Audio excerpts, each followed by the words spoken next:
muuqaalkan waxaan kugula wadaagi doonaa laba shay aan mar dhoweed ku baraarugay oo aan isleeyahay way ka faa'iidi doonaan qof walbo raba inuu wax ka bedelo noloshiisa.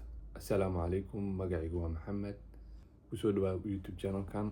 Inta barnaamijku u guda gelin waxaan rabaa inaan sheeko yar aan dhex geliyo.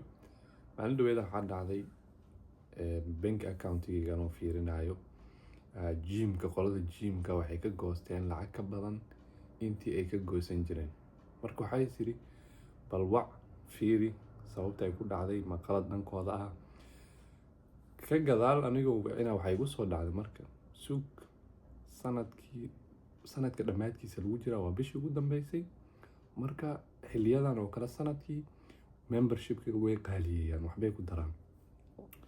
Sababtana waxay tahay dadka intooda badan waxay soo baraarugaan sanadka dhammaadkiisa ayagoo xamaadsadaysan ay rabaan inay noloshooda wax ka bedelaan.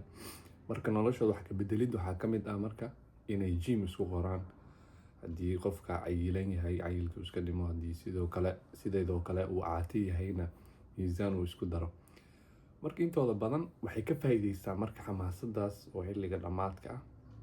Way ogyihiin bishii saddexaad, bishii labaad dadku ugu fiican inay ku gaari doonaan, kadib ay iska dayn doonaan.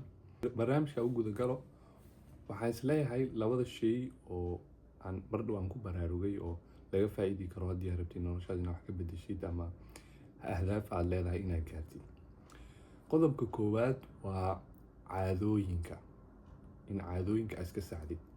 Tusaale ahaan hadaf aad leedahay maalinlaan waxaa u samaysaa caadooyin, waxyaabo badan aad samaysaa. Waxyaabahaas ku samaysan oo samaysid iyo hadafku ku degsanaa hadday iska soo horjeedaan waxba kuma hagaagayaan. Yacni haddii ay tahay markay kaa qabato ama xamaasadaysan tahay inaad wax samaysid ma gaari doontid. Yacni haddaad fiirisid noloshaada caadooyinka maalintii aad samaysid si dhib la-aan ah laga yaabaa meesha hadda joogtid ayagaa ku keenay. Isla kuwaas haddaad sii samaysidna waxay ku keeni doonaan natiijadii la midka ah ayay ku siin doonaan. Sidoo kale caadooyinka waxay kuu fudaydinayaan gaaridda hadafkaas. Sababtoo ah haddii keli aad ku tiirsan tahay motivation ama dhiirigelin, markaad dhiiraysan tahay ereygaas, markaad dhiiraysan tahay inaad samaysid wixii iyo caadooyin inaad la qabsatid oo adigoo isku dayaynin xataa inay kaa soo go'do wixii aad samaysid. Marka caadooyinka oo la iska saxo aad dib u baartid, aad isbartid, waxaa jiro 21 maalin oo challenge tacaddi oo waxaa jiro la sameeyo. Tacaddigaas waxaa sameynaysaa wax loo yaqaano habit tracking, inaad fiirisid caadooyinkaas inta maalin oo aad samaysid. Maanta caadooyinkii waa sameeyey sax buugaa ku qoranaysa ama meel kalead ku qoranaysaa.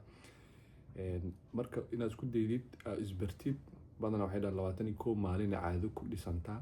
Caadooyinkaas inaad dhistid oo caado ka dhigtid ahdaafta wax aad ku gaari lahayd. Marka almuhim caadooyinka iyo wax si maalinla u samaysid meel ay ku sii wadi doonaan. Maamaha oraha waxay jirta dhahayso dadku waxay go'aansadaan caadooyinka iyo maalintii waxay sameeyaan oo daily routine-kooda ah. Kuwaasana waxay go'aamin doonaan mustaqbalkooda. Yacni siday cajiib u tahay. Maamaha kaloo oraha kaloo afka maaga waxay tiraahdaa qalba kafad uraamalka barado oo la macnaa yacni waan rabaa kaliya qur'aan kuma baranaysid inaad qalbiga ku haysatid kaliya qur'aan kuma baranaysid. Waxaa lagaaga baahan yahay inay maalintaada kusoo darsanto waxyaabaha maalin la samaynaysid. Haddii laga waayo yacni meesha waan iska rabaa khiyaali ay noqonaysaa. Ma fahamtay? Qodobka labaad aan mar dhow ku baraarugay isleeyahay waxba laga faa'iidi karaa waa journaling. In wax la qoro, buug inaad qaadatid.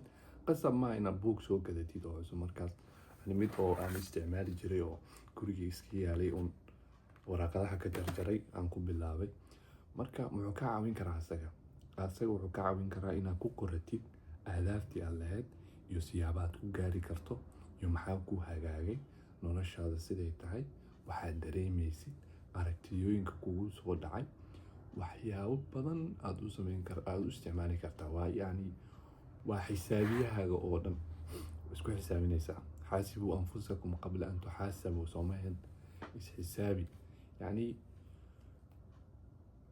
journaling wuxuu ku siinayaa aragti ah bal niyow meeshaad ka imaaday iyo meeshaad u socotid intay isku jiraan iyo waxyaabaha lagu gaari karo. Mararka qaar waxaa jiro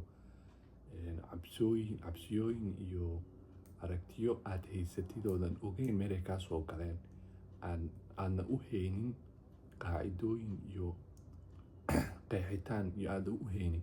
Marka intaa qortida isweydiin kartaan marniyo waxaan maxay yihiin, maxay ugu sababay, intay ka imaadeen, macno ma sameynayaan.